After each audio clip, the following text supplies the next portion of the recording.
સરકાર અને વિવિધ ખાનગી સંસ્થાઓ દ્વારા વધુ વૃક્ષો વાવો, પર્યાવરણ બચાવો જેવા જાગૃતિ અભિયાનો અને વૃક્ષારોપણ કાર્યક્રમો જોરશોરથી યોજાઈ રહ્યા છે.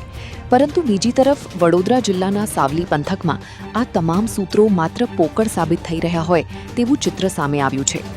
સાવલી વિસ્તારમાં છેલ્લા ઘણા સમયથી સ્થાનિક મામલતદારની પરવાનગી વિના જ રોજે રોજ અસંખ્ય લીલા વૃક્ષોનું નિકંદન કરવામાં આવી રહ્યું હોવાના ગંભીર આક્ષેપો ઉઠ્યા છે.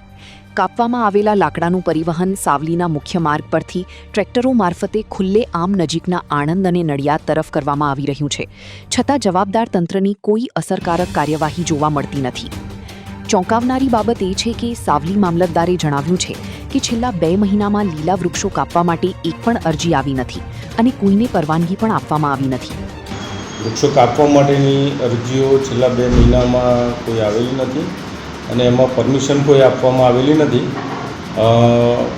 કોઈ એકલ દોકલ વૃક્ષ કાપ્યાની ફરિયાદો આવે છે, જેમાં સર્કલ ઓફિસરશ્રી પાસે તપાસ કરાવી અને આગળ કાર્યવાહી કરવામાં આવે છે.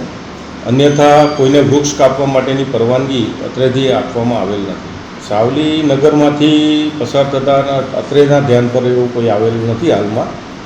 અત્રે અને એવું કંઈ ધ્યાન પર આવશે તો એની સામે કાર્યવાહી કરવામાં આવશે.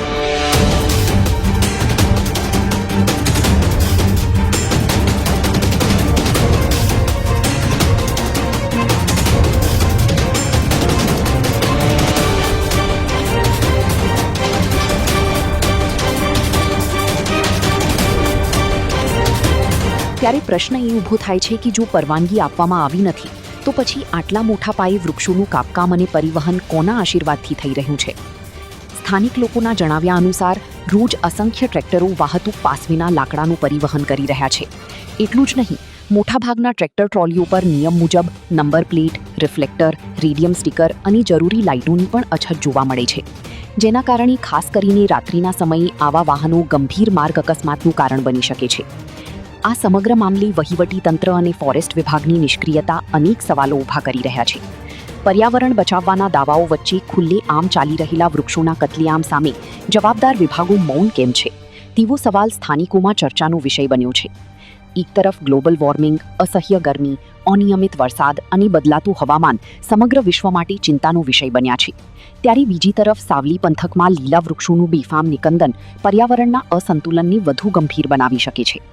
સ્થાનિક નાગરિકો અને પર્યાવરણ પ્રેમીઓએ માંગ કરી છે કે વહીવટી તંત્ર અને ફોરેસ્ટ વિભાગ આ સમગ્ર પ્રકરણની તાત્કાલિક તપાસ કરી ગેરકાયદે વૃક્ષો કાપનારા તત્વો સામે કડક કાયદેસરની કાર્યવાહી કરે અને પર્યાવરણના રક્ષણ માટે અસરકારક પગલાં ભરે. YouTube પર KNK મીડિયા નેટવર્કને સબસ્ક્રાઇબ કરો, ફેસબુક અને ઇન્સ્ટાગ્રામ પર ફોલો કરો અને દરેક પોસ્ટને લાઇક અને શેર કરવાનું ભૂલશો નહીં.